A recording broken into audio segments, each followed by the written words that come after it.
Padre Celestial, en esta tarde acudimos a tu casa, no por una mera simple costumbre, sino con una gran necesidad, Señor, de alabarte, de bendecir tu nombre, de darte gracias, de reconocerte actuando en nuestras vidas. Pero al mismo tiempo con la gran necesidad de ser alimentados, de que tu palabra, Señor, purifique nuestros pensamientos, nuestras emociones, fortalezca nuestra voluntad. Por medio de tu Espíritu Santo presente y activo con nosotros en esta tarde, te rogamos que tu palabra tenga cabida en nosotros y todos salgamos llenos de ella. En el nombre de Jesucristo, nuestro Señor y Salvador, nuestro Maestro, la palabra encarnada, en el nombre de Él te lo suplicamos. Amén. Pueden sentarse, hermanos. Hemos llegado, hermanos, de los 7 mensajes, de las 7 cartas que fueron enviadas o que son enviadas en este capítulo 2 y 3 del libro de Apocalipsis. Hemos llegado a la última de ellas.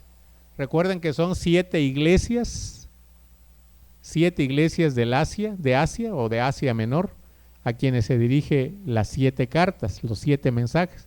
Espero que el nombre de cada una de ellas haya quedado grabado, si no memorizado, pero sí la recordemos.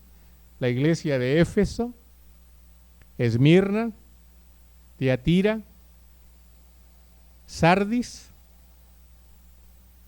¿Nos faltó alguna? Pero faltó Pérgamo, ¿verdad?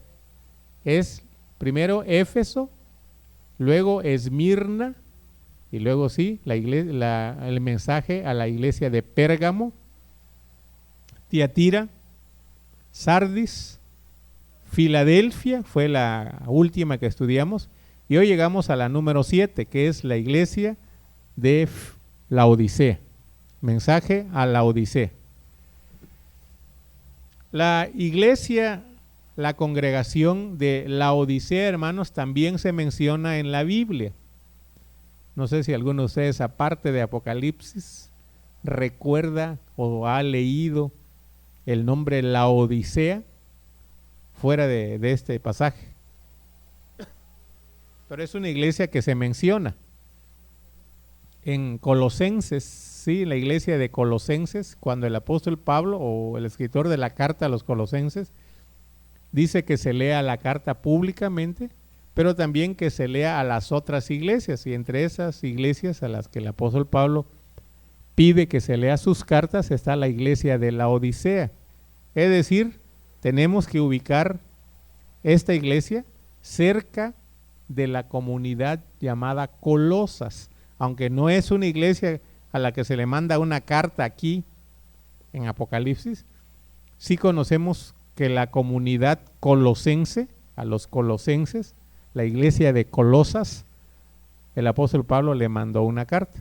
Bien, y en cambio no le mandó carta a la Odisea, pero sí la menciona diciéndole que también se lea la carta a los colosenses con ellos. Bien, ¿qué más sabemos de la Odisea, hermanos? Es una ciudad de Asia Menor, ya pueden anotar. La Odisea fue una ciudad de Asia Menor.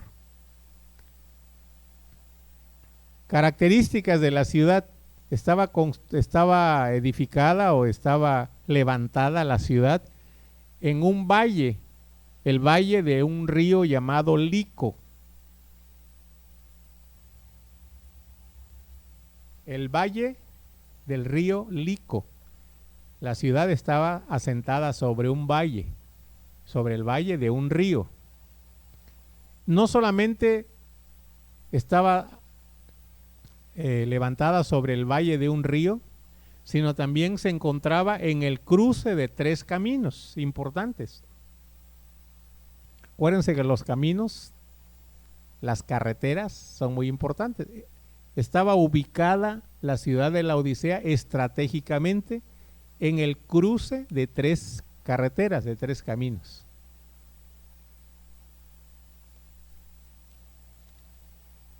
Por lo tanto, hermanos, esta ciudad tenía muchos factores que favorecían para ser una ciudad rica, con mucha actividad comercial, y por lo tanto ahí también habían centros financieros, lo que hoy conocemos como bancos, ¿verdad? En la antigüedad no eran exactamente bancos como los conocemos ahora, no eran instituciones bancarias, pero eran instituciones o empresas financieras, pues, que manejaban mucho dinero. Entonces, aparte de eso, tenía un auge comercial y financiero.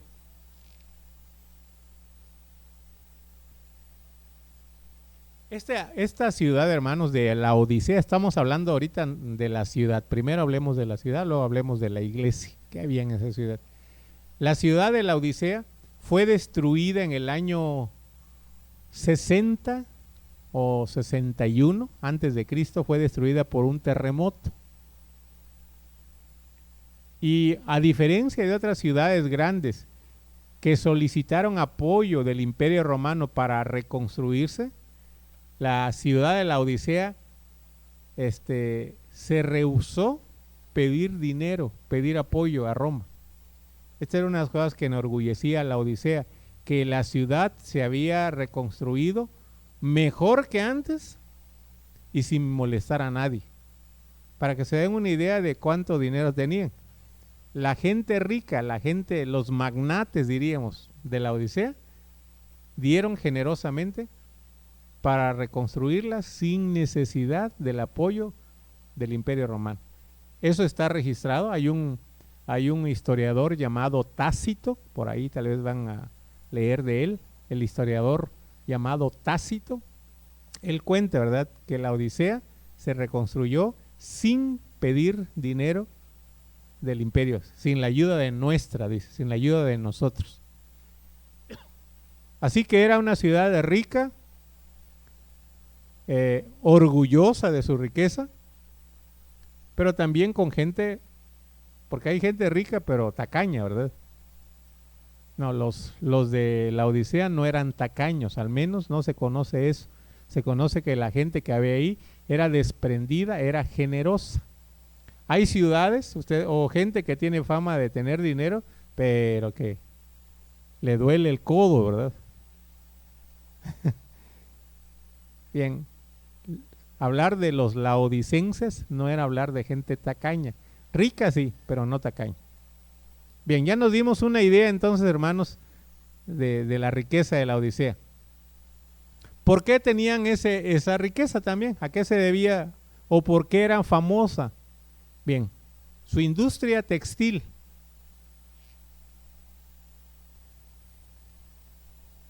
Tres cosas tenía la Odisea fuerte: su industria textil, ahí se producía lana, no dinero, ¿verdad?, sino lana, de un color negro brillante, de ese que hoy conocemos como el negro azulado, ¿verdad? Un negro muy, muy especial.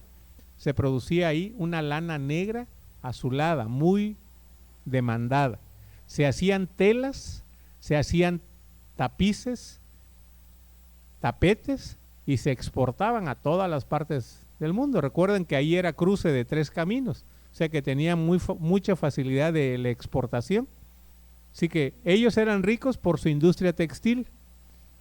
Eran ricos en la industria textil porque como estaban asentados sobre el valle de un río, eso favorecía la crianza de ganados, especialmente de las ovejas que producían la lana.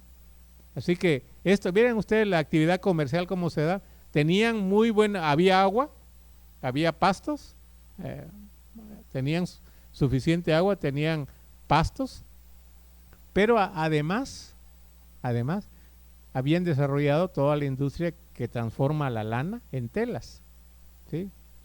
La industria textil, la industria agropecuaria y finalmente la industria médica o de medicinas, porque allí se fabricaba y se exportaba un medicamento, un ungüento para los ojos.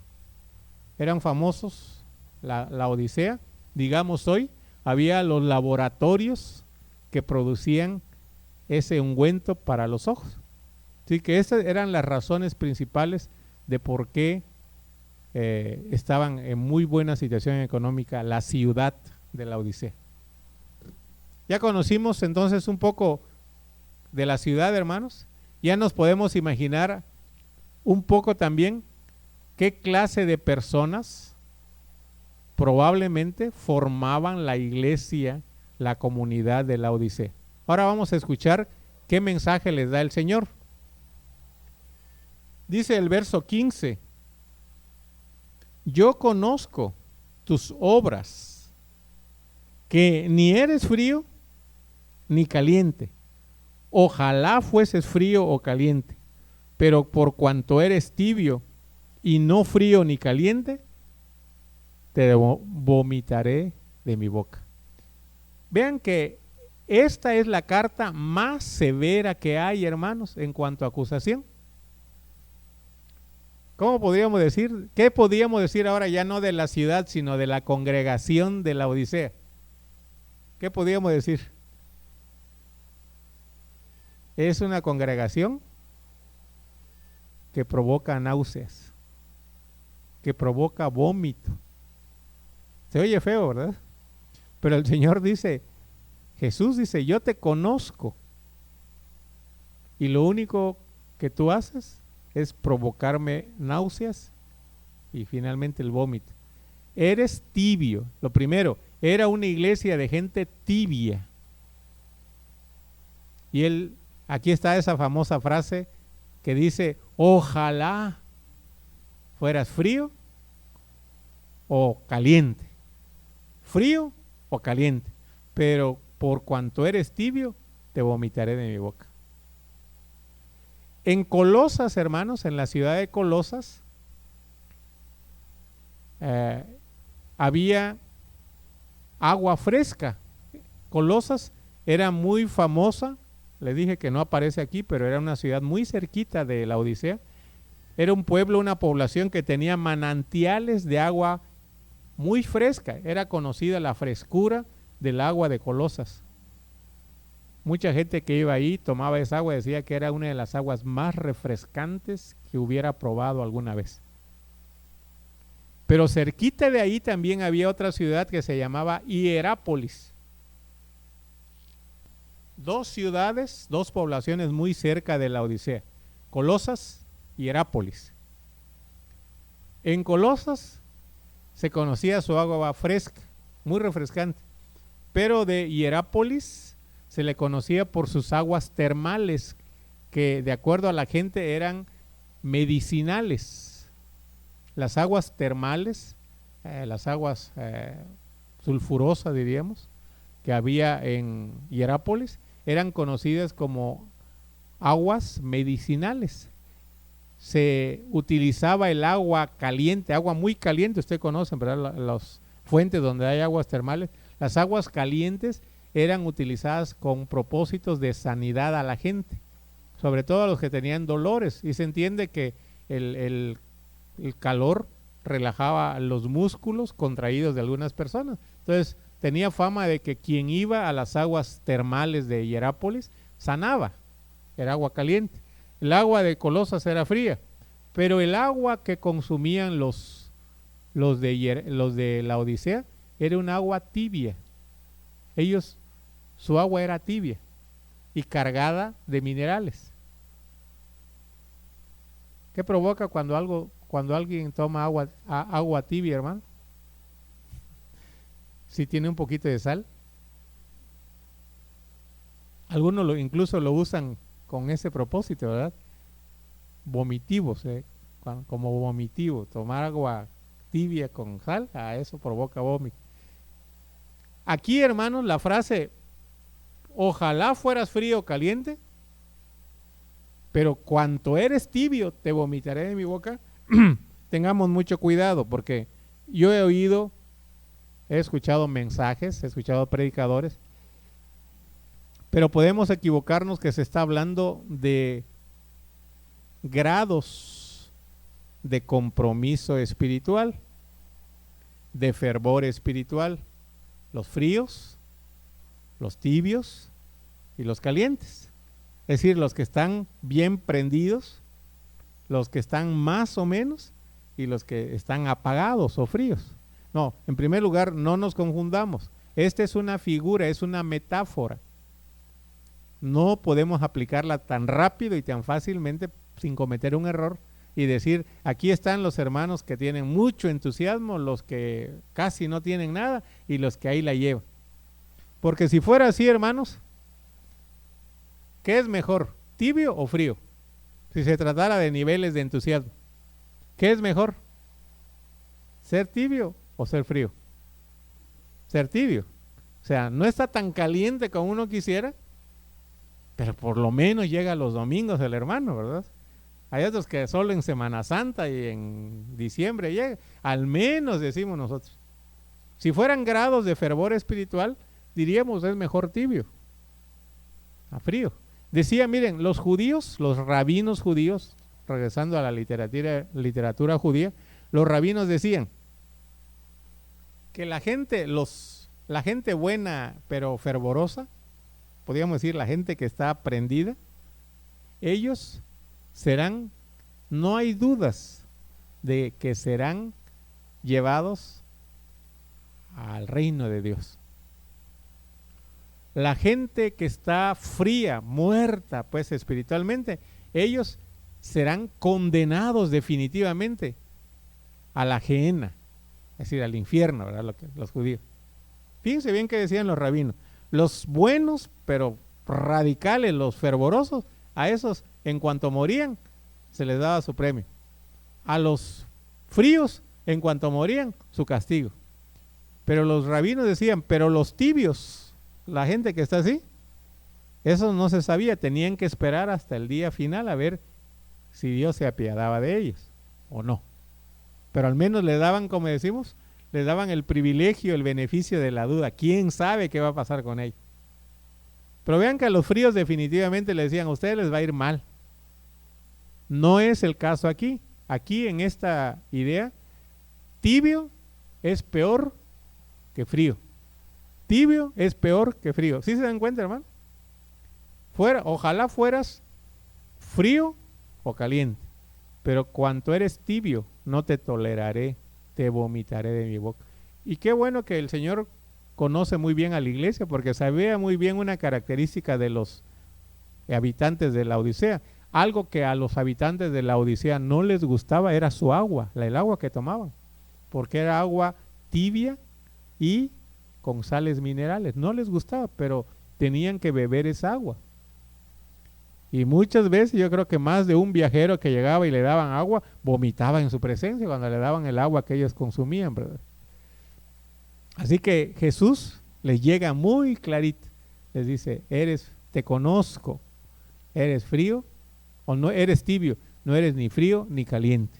Entonces, primera aclaración, hermano, aquí no se trata de niveles de fervor, se trata de no te has definido. Fíjense bien, es diferente. No te has definido. O hacer del mundo, diríamos nosotros, o hacer de Dios.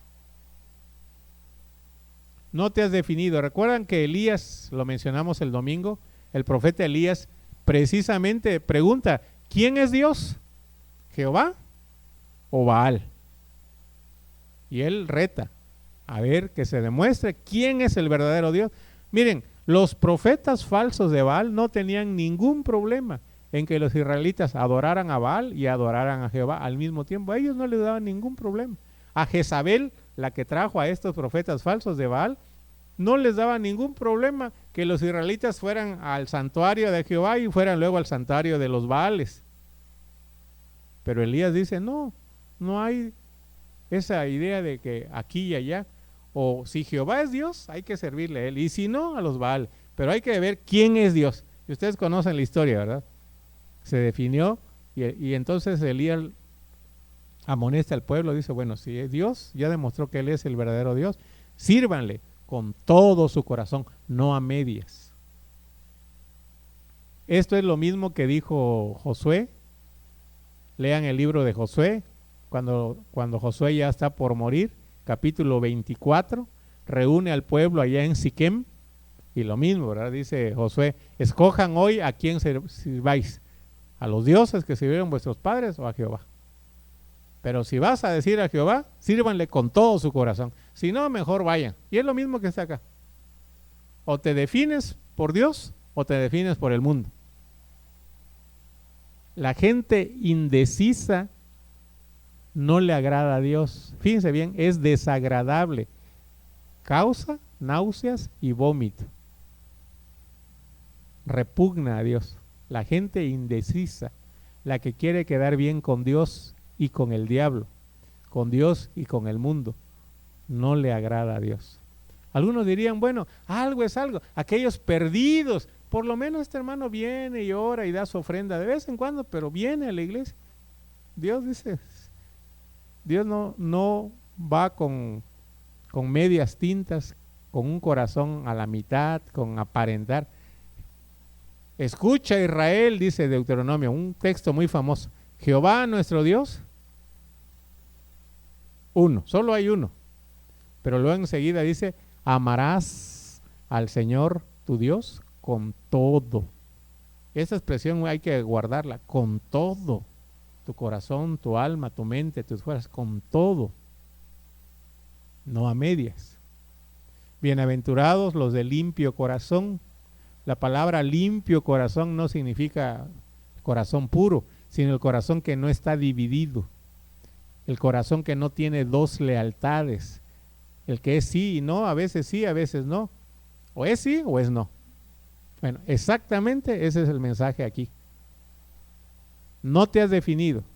No has hecho una decisión por seguir a Dios o quedarte en el mundo. Dice Jesús, tremenda es, hermano. Por cuanto estás tibio, te voy a vomitar de mi boca. No tolero. Me causas náuseas y vómito.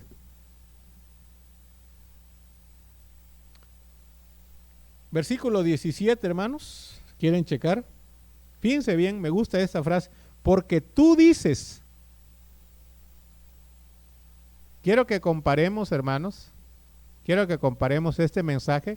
Regresemos con la iglesia de Sardis.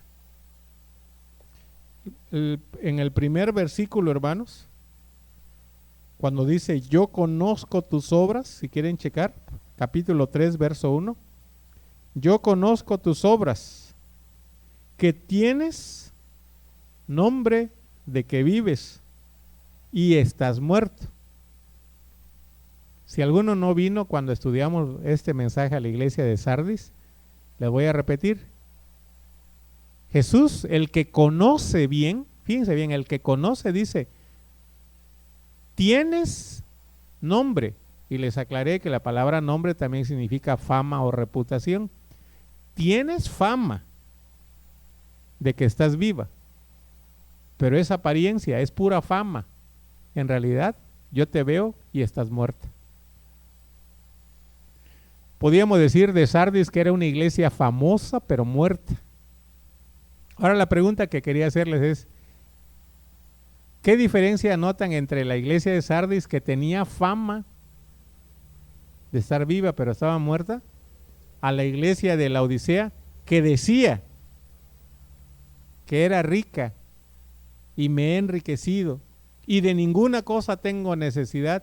Pero Jesús le dice, ¿no te das cuenta que eres un desventurado, miserable, pobre, ciego, desnudo?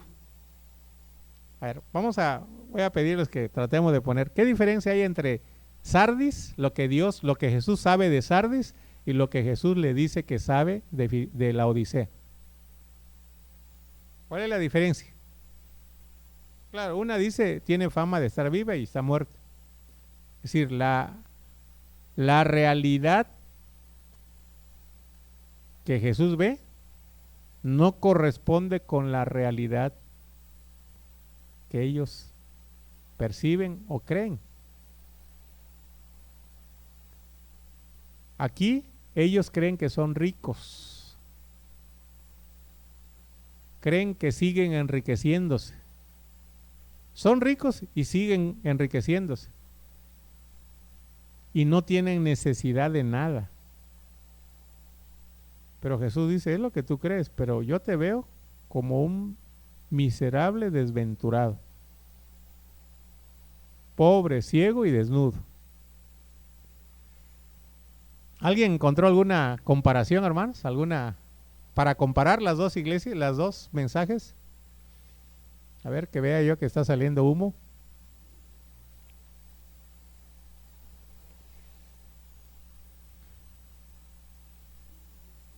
Muy bien. Son semejantes. Pero vean ustedes, cuando una persona tiene fama, la fama lo dan los demás, los otros.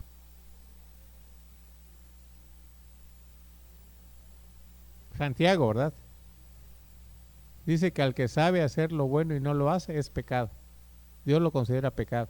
No solo el pecado que cometemos contra la voluntad de Dios, sino el pecado de no hacer lo que sabemos que es voluntad de Dios. Ellos, la iglesia de Sardis tiene fama, pero la fama es lo que le dice la gente que es. Fíjense bien, un problema que tenemos con la fama es que a veces vivimos de lo que otra gente dice de nosotros. A veces la gente habla muy bien de nosotros y nos lo creemos. Y andamos buscando que la gente hable bien de nosotros. Nos duele mucho cuando la gente no habla de nosotros o cuando habla pero mal. Y hay mucha gente que anda buscando que hablen bien de ella. ¿Y cómo se enoja cuando no hablan bien o cuando hablan mal? Problema de la fama, ¿verdad? Pero ven ustedes que aquí en la Odisea no es la fama que tienen, lo que dicen los demás, sino lo que ellos creen de sí mismos. Hay diferencia aquí. La fama es lo que otros dicen. En la Odisea ellos están convencidos, ellos creen de sí mismos. Es lo que ellos dicen. ¿Qué dicen? Soy rico, me he enriquecido y de ninguna cosa tengo necesidad. ¿Cómo eran los hermanos de la Odisea, hermano? ¿Cómo se los imaginan a esta iglesia? Orgullosa, arrogante. Fíjense bien que la ciudad fue destruida por un terremoto y no pidieron ayuda de nadie. Eran tan ricos que los ricos de la ciudad generosamente dieron y construyeron. Levantaron mejor que antes la ciudad. O sea que tenían fama de ser gente rica y generosa. ¿Cómo estarían las finanzas de la iglesia de la Odisea, hermano? ¿Cómo cerrarían sus tesorerías en el informe anual? Tienen suficiente para seguir trabajando y hasta para levantar otra iglesia, ¿verdad? Pero ellos se creían que estaban bien. Pero Jesús dice, en realidad, tú te percibes o te autopercibes como que estás bien.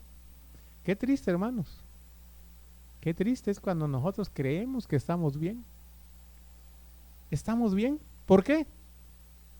Porque tenemos bonito edificio, porque viene gente a la iglesia. Me decía una pareja que está apenas llegando 2, 3 domingos aquí a la iglesia. Me dice el domingo, hermano, mi hijito está encantado en la iglesia. Sí, así, encantado. Que le pregunta que si ya se van a quedar en esta iglesia, ya, porque le encantó la iglesia. Podríamos decir, nosotros somos una iglesia encantadora, hermano. O encantada, encantadora. Pero dice el Señor, yo te veo. ¿Tú crees que eres rica? ¿Sigues aumentando tu riqueza? Y prácticamente no necesitas apoyo de nadie. Pero ¿cómo te veo? Dice el Señor. ¿A ti cómo te veo? ¿A la iglesia cómo la veo? La veo como un desdichado miserable. Son dos palabras juntas, hermanos. Un desdichado miserable.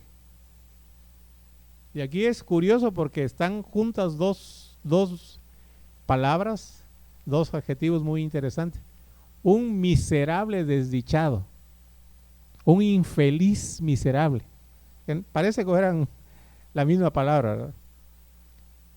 ¿Cuántos de ustedes les gustaría que le dijeran miserable? Eres un miserable infeliz. Y aunque lo fuéramos, no me gustaría, decimos. Eres un desdichado infeliz. Así lo ve el Señor. ¿Tenían dinero? Sí. Pero era lo único que tenían. Es más, por su tibieza tenían dinero. Porque cuando se llegaba la hora de definirse como cristianos, ellos anteponían sus negocios, sus privilegios. Decían, no hay que mezclar la fe con el negocio. Ahí doblaban las manos. Lo mismo que ha estado insistiendo Juan, hermanos. El problema que veía Juan, el visionario Juan, el escritor de este libro de Apocalipsis, es que estaba creciendo el poder del Imperio Romano, pero estaba creciendo también la popularidad del culto al emperador frente al culto al verdadero Dios, a Jesucristo el Señor. La iglesia empezaba a ser amenazada de que si no rendía honores al emperador en uno de los tantos templos que se habían edificado para él, los iban a presionar, los iban a obligar a hacerlo. ¿Cómo tiene el poder humano? ¿Cómo puede doblar la conciencia y la convicción de la gente? Un arma muy fácil es el dinero, en lo económico. No hay trabajo para ti, no te compramos a ti, te cargamos la mano a ti. Cuando uno empieza a verse afectado en sus intereses económicos, uno calcula, y no saldrá más barato ceder de vez en cuando.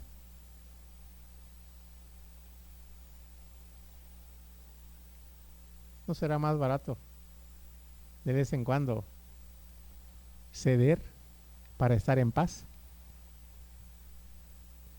Un hermano me acaba de platicar esta semana, ¿verdad? Me acaba de platicar que en el mundo empresarial donde él se movió, el mundo de la construcción, de las grandes obras de la construcción, era muy común tener que sobornar a los inspectores, sobre todo si era obra del gobierno. Era lo más común que cuando viniera un supervisor, pues se le llevaba a divertirse, se le llevaba a tomar y se le daba su soborno.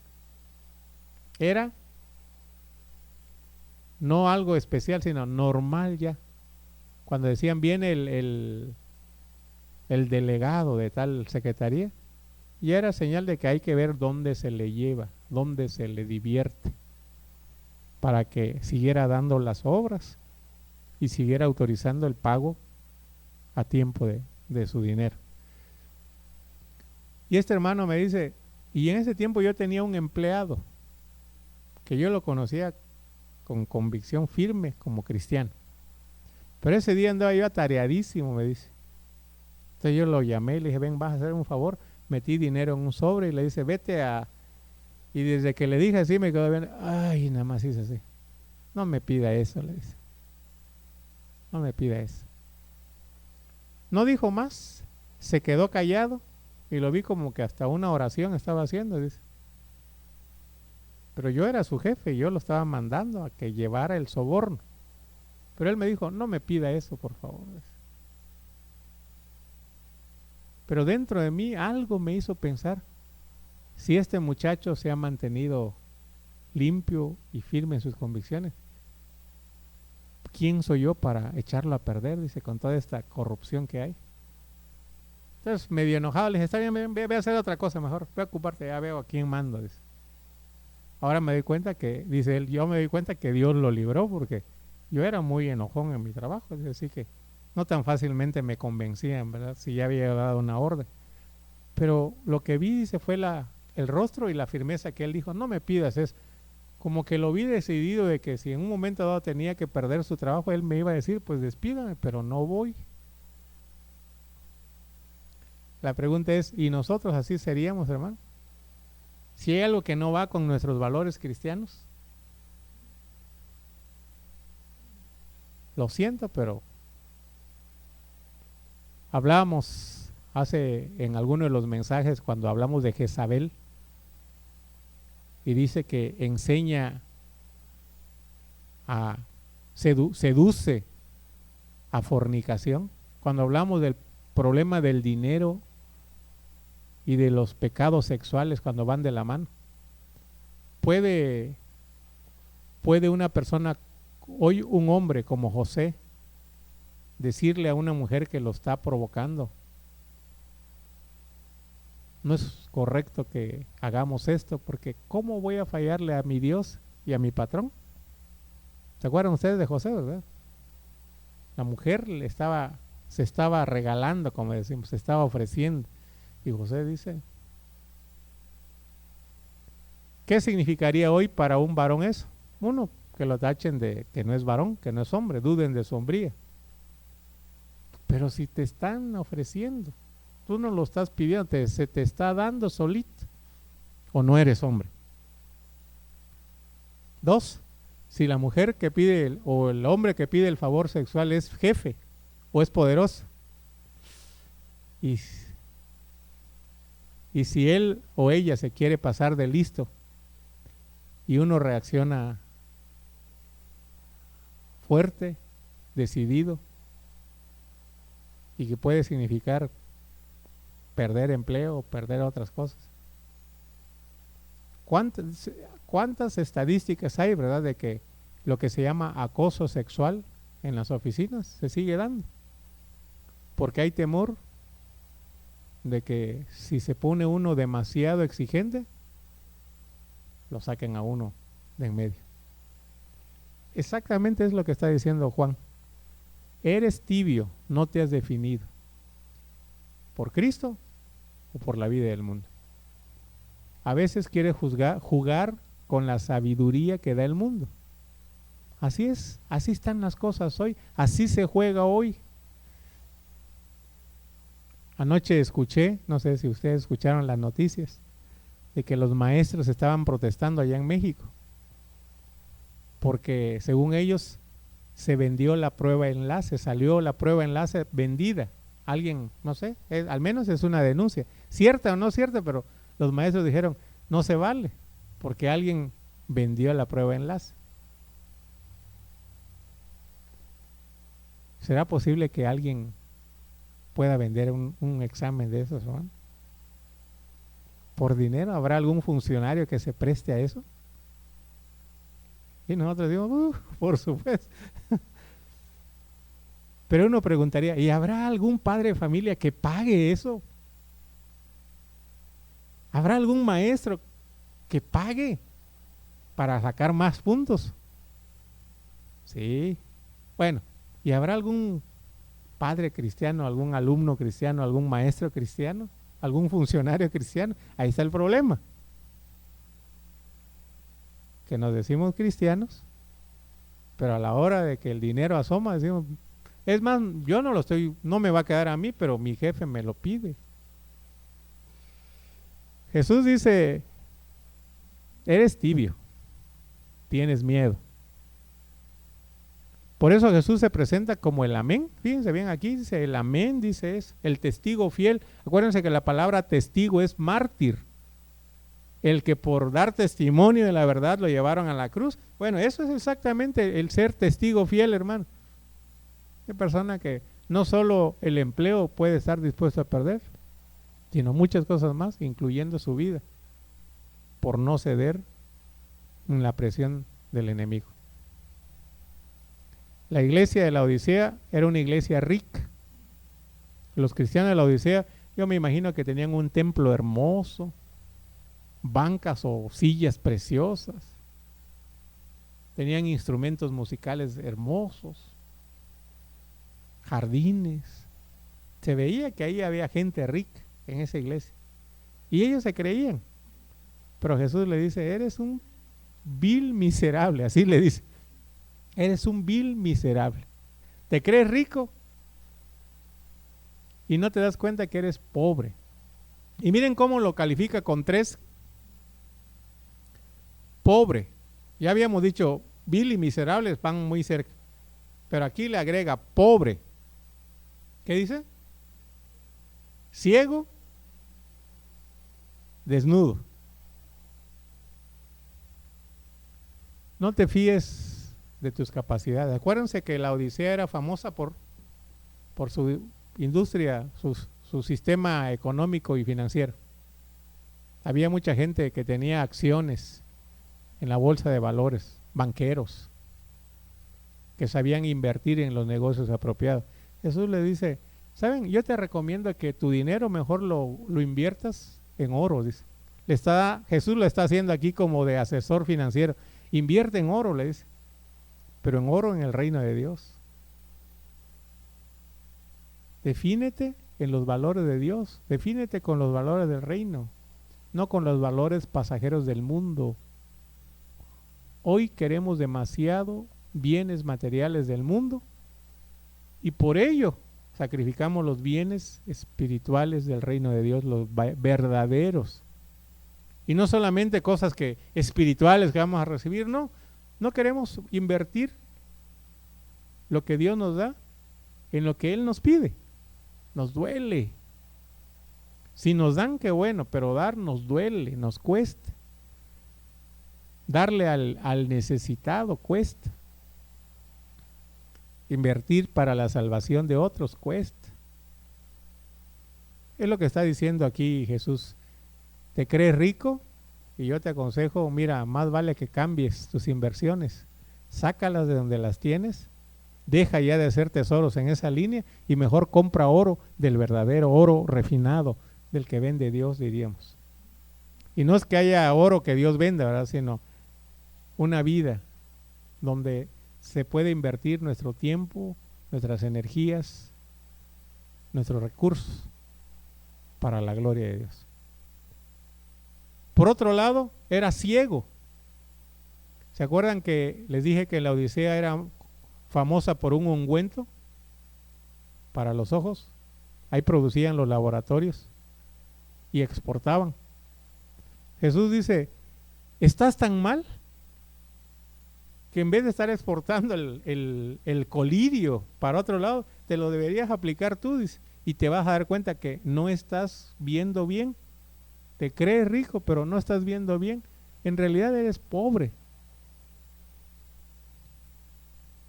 Hoy cuando decimos gente rica, pensamos en el que tiene mucho dinero, o muchas inversiones, o muchos bienes materiales. Jesús diría, esos son pobres desdichados. Lo único que tienen es dinero. Dice. Él diría, ¿verdad? Pobres miserables, lo único que tienen es dinero. El problema es que la iglesia, gente de la iglesia, a veces decimos, yo también quiero de eso, ¿verdad? Hermano Gilberto.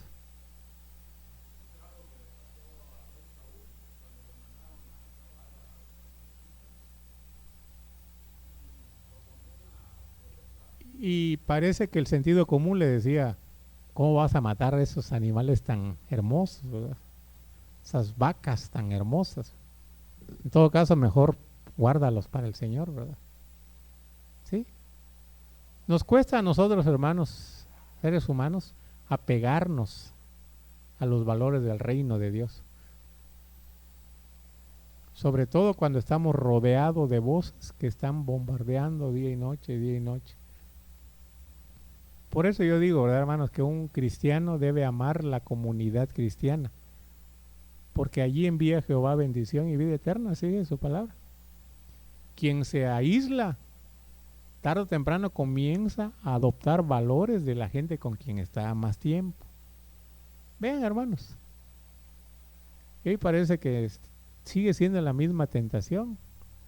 Andar con gustos muy refinados, con ropa de marca, saliendo en eventos especiales, que nos inviten a una boda, a una fiesta, siendo gente de caché.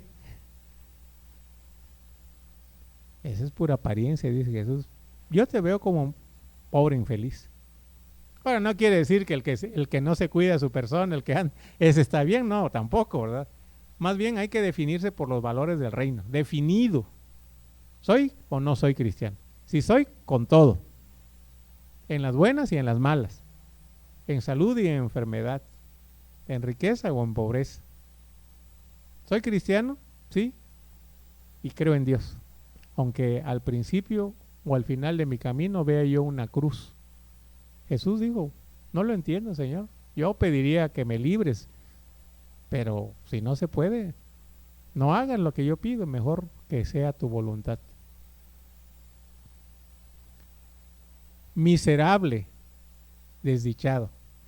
¿No te has dado cuenta? Fíjense bien qué problema. Tu visión no está bien. Está mal tu órgano de visión. Tus ojos necesitan colirio. Hermanos, ¿y cómo necesitamos que Dios nos haga, que Dios nos ponga un colirio especial para que veamos las cosas como las debemos de ver?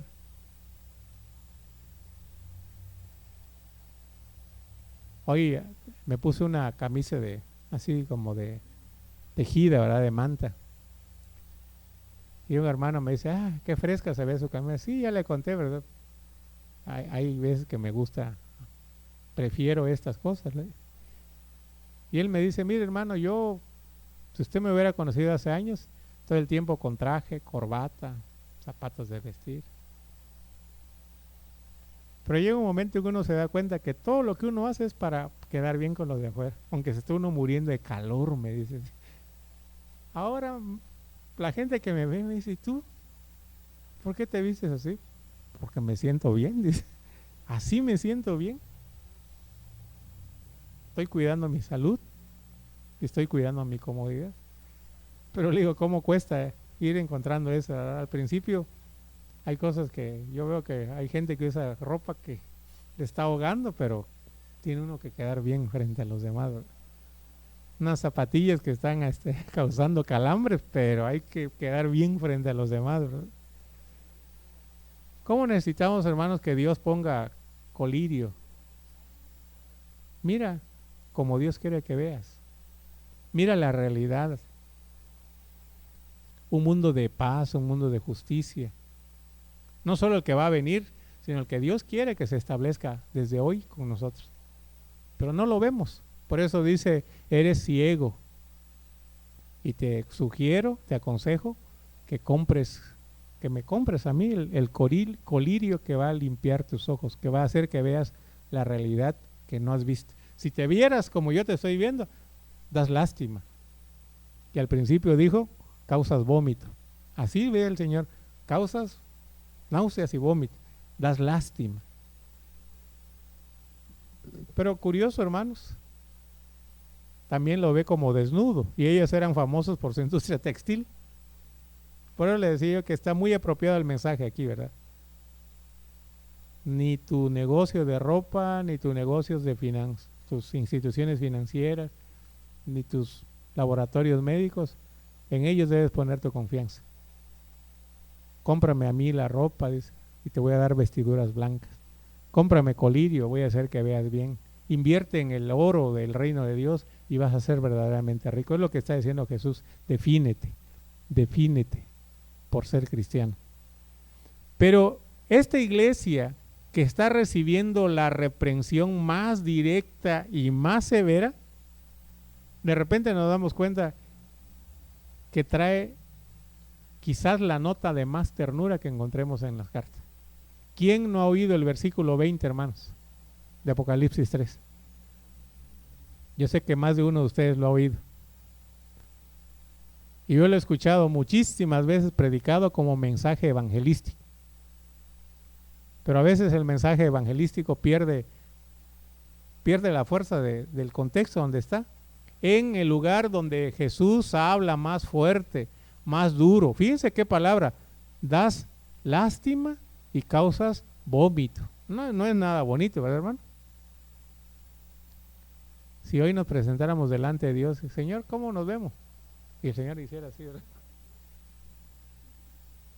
Hazte un lado porque no te tolero, estás todo miserable, maloliente, das asco. ¿Cómo? Nosotros, Señor. Bueno, esta carta, que es la más severa, tiene este mensaje tan bonito. He aquí, yo estoy a la puerta y llamo. Si alguno oye mi voz, abre la puerta, entraré a él, cenaré con él y él conmigo. ¿Qué está diciendo?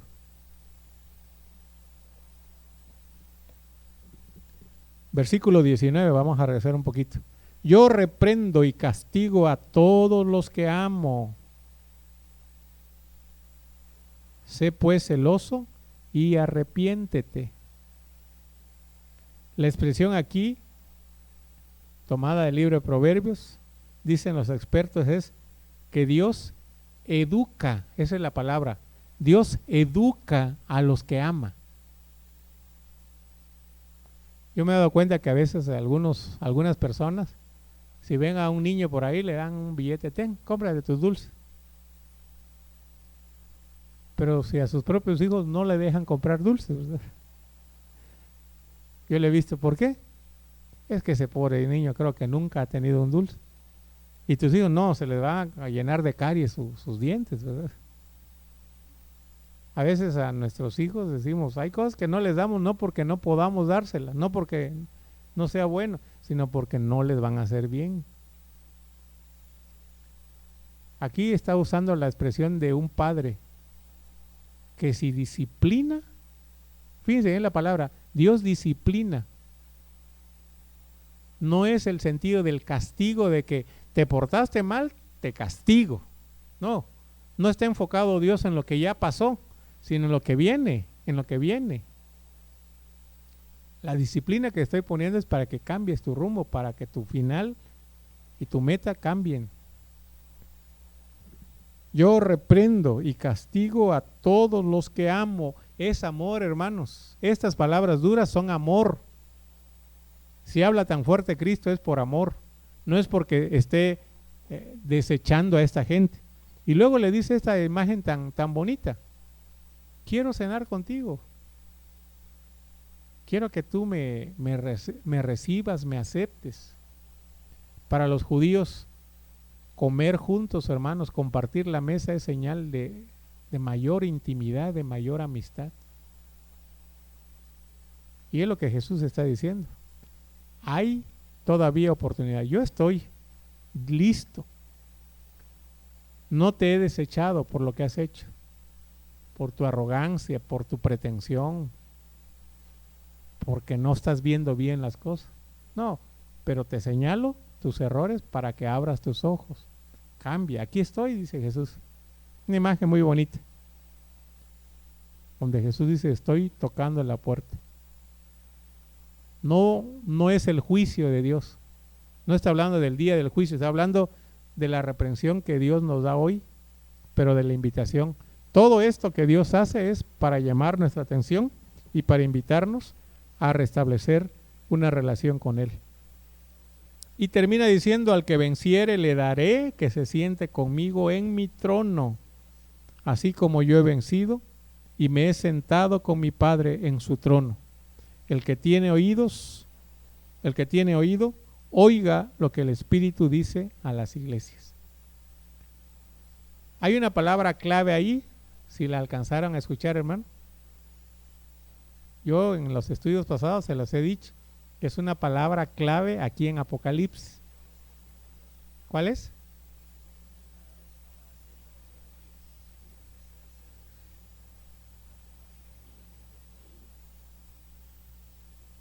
Versículo 21. Al que venciere. Si alguno no lo había notado, anótelo, hermanos. Vencer es un verbo importantísimo, central en Apocalipsis, porque es el verbo que se adjudica al Cordero. Vean, hermanos,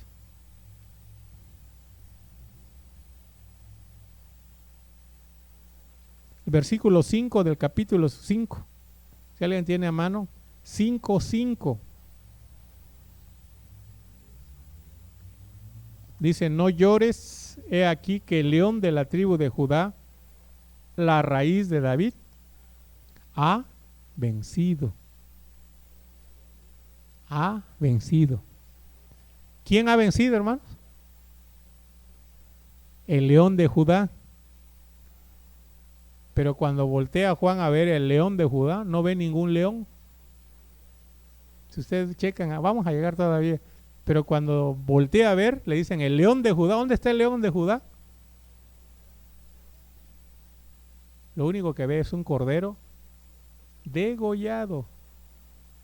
Y significa que le cortaron la yugular sangrando.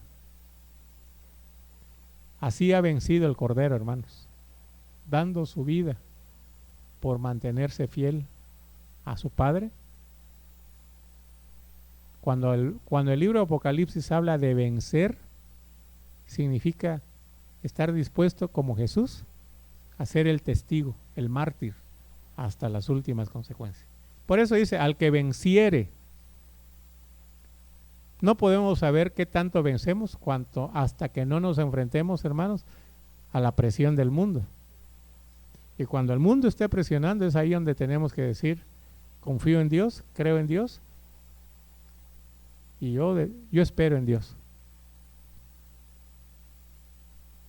Yo espero en Dios. Y si eso significa aparentemente perder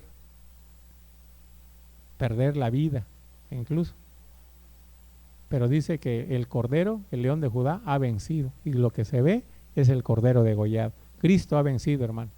Y ustedes pueden leer el libro de Apocalipsis y van a encontrar más de una ocasión esta expresión vencedor, el verbo vencer, y siempre en conexión con ser testigo fiel, con dar la vida por el reino de Dios. Le voy a dar que se siente conmigo en mi trono, así como yo he vencido y me he sentado con mi Padre en su trono. El que tiene oído para oír, oiga lo que el Espíritu dice a las iglesias. La iglesia, hermanos, debe ser una iglesia no rica. No es nuestro principal interés ser ricos. No debemos ser iglesias o cristianos que destaquemos en el mundo empresarial, en el mundo de los negocios, si eso significa que nuestros valores cristianos los vamos a estar cada rato sacrificando por no perder los privilegios. Un cristiano es aquel que se planta y dice, esto no es agradable a Dios, y yo no doy un paso en otra dirección. Entonces cuando viene la presión, y ahí es donde uno debe estar diciendo, soy definido. El que ni frío ni caliente, el que ni aquí ni allá, dice Jesús, ese que está en medio, el neutro, el que no se decide, ese me causa náuseas y vómito. Y una vez sepámoslo, ¿verdad? Si alguno piensa, mira, Señor, yo no he sido tan malo, así como criminal, yo no creo que alguien, tampoco me he entregado a ti, pero yo creo que algo es algo. El Señor dice, yo te vomitaré de mi boca. A mí no me causa ningún agrado tener a alguien que no es de este lado ni del otro. Bien, que Dios nos ayude, hermanos. Oigamos el mensaje. Terminamos con esta iglesia que es la última en la serie de 7 iglesias a quienes está mandando el mensaje aquí en los capítulos 2 y 3. A partir del próximo capítulo vamos a entrar a un culto muy bonito, hermanos.